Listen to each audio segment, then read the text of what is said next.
الرحيم.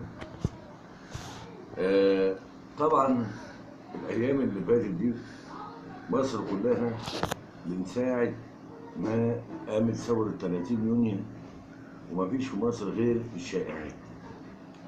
لو تتبعنا الأمر هنجد إن الإخوان ليهم صفحات وجرايد مسؤوليتها إنها تعمل شائعات في البلد. طيب ماشي، إيه هي الجرايد دي؟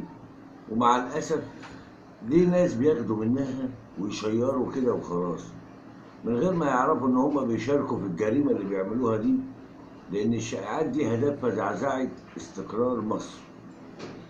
الاول انا بحب اقول ان اهم الصحف الالكترونيه والجرايد، وخصوصا على الفيسبوك بقى اللي كتير من الشباب بيخش فيه، عندنا موقع زي موقع كلمتي، موقع حريه بوست، موقع كايرو بورتال، موقع اخبارك نت، موقع اسمه نساء الجنة. هما مسمينه كده نساء الجنة، انما هم عمرهم ما هيولدوا على جنة، ودي معروفة لان حياتهم كلها كذب في كذب في كذب في كذب، كذب مستمر.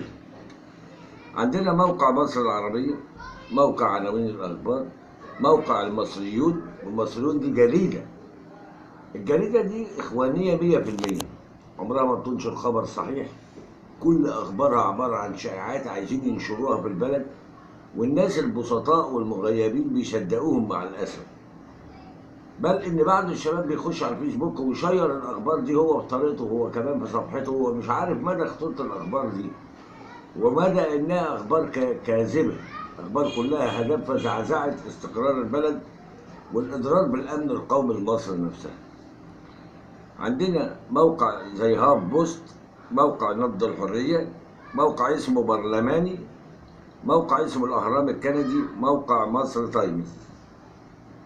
تاني، يبقى احنا نفهم ان موقع زي موقع كلماتي، حريه بوست، كايرو بورتال، اخبارك نت، نساء الجنه، مصر العربيه، عناوين الاخبار، المصريين، هاب بوست، نبض الحريه، برلماني، الاهرام الكندي، مصر تايمز. طبعا معاهم جرايد برضه هي مواقع الكترونيه لكنها برضه اخوانيه 100%، وهي اللي بتساعدهم، زي جريدة مصر 5، جريدة الموجز، جريدة العرب الجديد، وموقع اسمه الأزهر اليوم صفحة. رؤساء دول كلهم جريدة المصري اليوم وجريدة الوطن. عايزين نعرف ليه اتعمل المصري اليوم واتعمل الوطن. دول تمويلهم أمريكي قطري أصلا. أمريكا لما جت تفكر في حروب الجيل الرابع مع الأسف يعني خصصت 2.9 مليار من ميزانيتها لإنشاء صحف في دول الوطن العربي.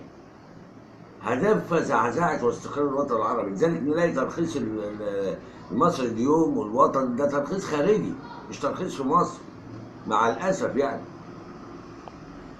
نلاقي مين مثلا في مجلس إدارة المصري اليوم؟ أخو مراد خيرت الشاطر، ده ليه نسبة كبيرة، مع إن هو مش مالوش نسبة كبيرة ولا حاجة، إنما هو تمويل أمريكي وهو داخل باسمهم. يبقى الصحف والجرايد دي هدفها بس نشر الشائعات، ولازم احنا كمصريين بنحب بلدنا ننتبه للكلام ده، والا يبقى بنشاركهم الجريمه اللي هم بيعملوها دي. يبقى اهم الصحف والمواقع الالكترونيه زي كلماتي، حريه بوست، كايرو بورتال، اخبارك نت، نساء الجنه، مصر العربيه، عناوين الاخبار، جريده المصريين، ومعاها طبعا جريدة المصري اليوم وجريدة الوطن.